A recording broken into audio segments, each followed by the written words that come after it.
جین زی کی کہانی شروع ہوتی ہے جولائی 2024 سے۔ ایک طرف 15 سال سے برسر اقتدار شیخ حسینہ واجد تھی جن کا دعویٰ تھا کہ انہیں کوئی بھی نہیں ہٹا سکتا، اور دوسری طرف تھے وہ طلباء جن کا کوئی سیاسی تجربہ نہیں تھا۔ احتجاج شروع ہوتا ہے ایک کوٹے سسٹم سے جو دوستوں بدل جاتا ہے ایک ایسی تحریک میں جس نے 20 سالہ اقتدار کو اکھاڑ کر پھینک دیا۔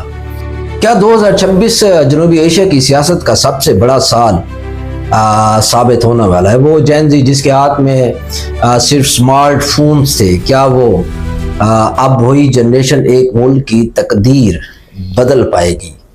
کہیں ایسا تو نہیں ہے دوستوں کہ انتخابات کی صورت میں ایک ایسا جال بنا جا رہا ہے جس میں سیاسی طور پر جین زی کو ٹریپ کرنے کی کوشش کی جا رہی ہو؟ 12 فروری 2026 کو انتخابات ہونے جا رہے ہیں جو یہ فیصلہ کریں گے کہ ایک نیا نظام آئے گا یا وہی پرانے سیاسی خاندان دوبارہ اقتدار پر قابض ہو کر جین زی کے خواب کو چکنا چور کر دیں گے۔ سلام دوستو، میں ہوں جمشید علوی۔ آج ہم بات کریں گے بنگلہ دیش میں ہونے والے انتخابات کی اور جین زی کے مستقبل کی۔ بنگلہ دیش میں احتجاج کا آغاز کسی دوستو سیاسی مقصد کے لیے نہیں بلکہ ایک عدالتی فیصلے کے خلاف ہوا تھا جس میں بنگلہ دیش کی ہائی کورٹ نے سرکاری ملازمتوں میں 30% کوٹا بحال کر دیا جو 1971 کی جنگ آزادی لڑنے والوں کی اولاد کے لیے مخصوص تھا۔ عام طلباء کا کہنا تھا کہ یہ میرٹ کا قتل ہے کیونکہ ملک میں پہلے ہی بے روزگاری جو ہے وہ بہت زیادہ ہے۔ انہوں نے پرامن احتجاج شروع کیا۔ ہوتا کچھ یوں ہے دوستو کہ جب احتجاج بڑھا تو شیخ حسینہ واجد نے ایک پریس کانفرنس میں ایک لفظ بولا، اور یہی وہ لفظ جس نے چنگاری بن کر پورے اقتدار کا تختہ الٹ۔ شیخ حسینہ واجد نے احتجاج کرنے والے طلباء کو رضاکار کہہ کر پکارا۔ جی ہاں دوستو، رضاکار۔ دوستو یہ لفظ بنگلہ دیش میں غداری کے لیے استعمال ہوتا ہے۔ اس لفظ کی تاریخ 1971 سے بھی جڑی ہے۔ اصل میں یہ لفظ یا یہ اصطلاح 1971 میں پاکستان کا ساتھ دینے والوں کے لیے استعمال ہوئی تھی، اور بنگلہ دیش میں دوستو اسے ایک گالی کے طور پر بھی سمجھا جاتا ہے۔ اس ایک لفظ نے دوستو جلتی پر تیل کا کام کیا۔ طلباء سڑکوں پہ نکل آئے اور نعرہ لگایا، تم کون میں کون، رضاکار رضاکار۔ پھر وہی ہونا تھا جو ریاست دوستو کرتی ہے۔ پولیس نے گولیاں چلائیں، 700 سے زائد لاشیں گریں، اور آخر کار دوستو 5 اگست کو لاکھوں لوگ ڈھاکہ کی سڑکوں پر تھے، اور شیخ حسینہ واجد کو محض 45 منٹ کے نوٹس پر ہیلی کاپٹر میں بیٹھ کر انڈیا فرار ہونا پڑا۔ لیکن یاد رکھیے دوستو، جب نوجوان موت سے ڈرنا چھوڑ دیں تو تخت گرنے میں دیر نہیں لگتی۔ یوں شیخ حسینہ واجد کو ملک چھوڑنا پڑا، اور بنگلہ دیش کی اس کو دوسری آزادی کہا جانے لگا۔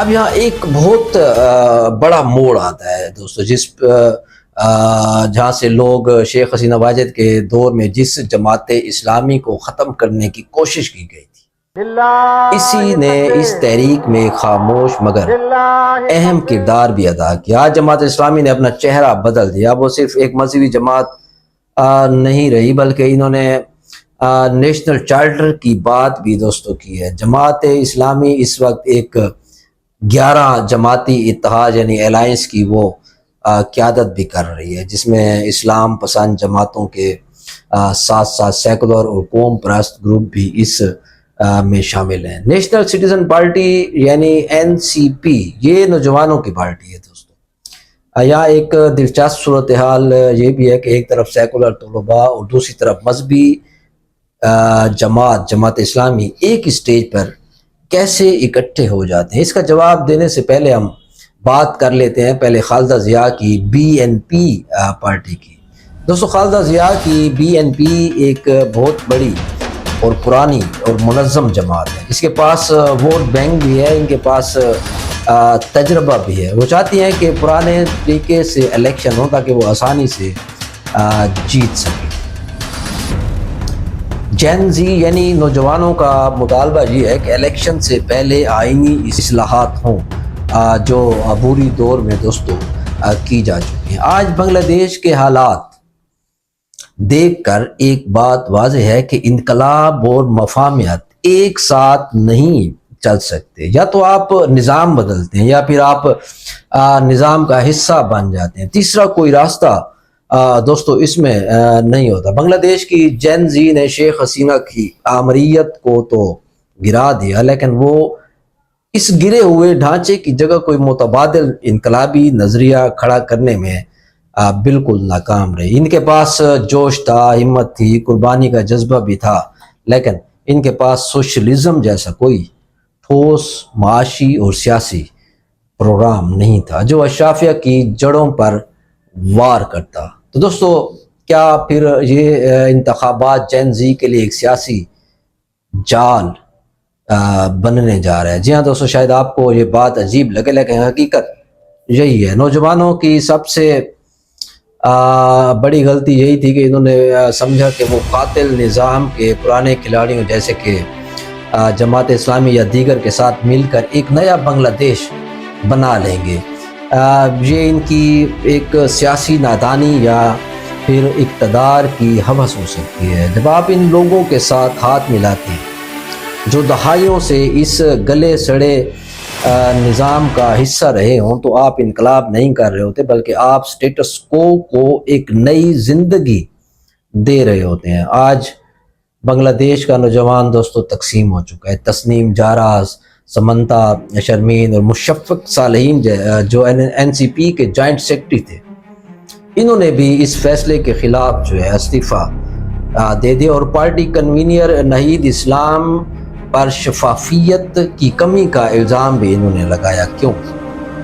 کیونکہ ان کے پاس کوئی ایسا نظریہ نہیں تھا جو انہیں طبقہ، مذہب یا فرقے سے بالا تر ہو، ایک عالمی طاقت بنا دیتا۔ محض کسی کو اقتدار سے ہٹا دینا دوستو کافی نہیں ہوتا۔ اگر آپ کے پاس متبادل کے طور پر ایسا نظام نہیں ہے جو مسائل کی منصفانہ تقسیم کرے، جو فیکٹریوں اور کھیتوں کا کنٹرول عوام کو دے، تو پھر آپ صرف مالک بدل رہے ہیں، غلامی دوستو نہیں۔ یہ انتخابی مفاہمت بنگلہ دیشی انقلاب کے تابوت میں آخری کیل ثابت ہو سکتے ہیں۔ 12 فروری کے انتخابات میں جب وہی پرانی پارٹیاں، وہی مذہبی کارڈ کھیلنے والے لوگ اسمبلی میں بیٹھیں گے تو ان شہیدوں کے لہو کا حساب کون دے گا؟ مفاہمت کی اس پالیسی نے دوستو اس حقیقی تبدیلی کے خواب کو کئی دہائیاں پیچھے دھکیل دیا جو شاید ایک خالص عوامی جد و جہد سے ہی ممکن ہو پاتا۔ دیکھتے ہیں 12 فروری میں بنگلہ دیش میں انتخابات میں کون سی پارٹی جیت کر سامنے آتی ہے، لیکن نظام جوں کا تو رہنا ہے جیسے پہلے تھا۔ اسی کے ساتھ اجازت دیجیے، آپ کا بہت شکریہ۔